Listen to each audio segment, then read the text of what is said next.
¿Qué opina de que Trump esté en contra de Bad Bunny? Que Bad Bunny está en el medio tiempo del Super Bowl. Mira, entre Trump y Bad Bunny no elijo a ninguno de los dos. Bad Bunny me parece un asco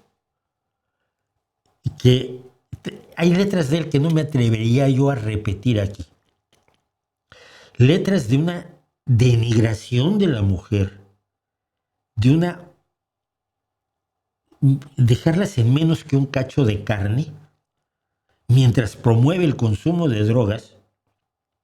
Son dos cosas que yo hallo bastante despreciables, el consumo de drogas y la humillación de las mujeres. Y bueno, cualquiera que tenga relación con una mujer debe darse cuenta que eso no es aceptable. He leído las letras de Bad Bunny y vamos, no lo defendería jamás. Y a Trump tampoco.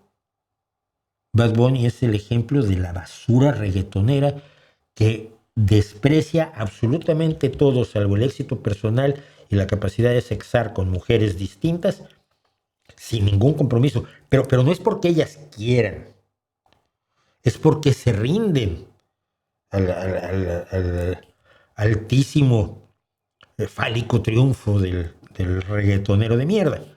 Entonces, no voy a defender a Bad Bunny. Lo que pasa es que no quieren a Bad Bunny porque una vez se vistió de mujer. Y eso es lo que les preocupa a ellos, ¿ves? Sus preocupaciones son distintas de las mías. Entonces, yo no voy a defender que Bad Bunny vaya allí porque va a hacer caja con cuestiones que a ellos despreciables.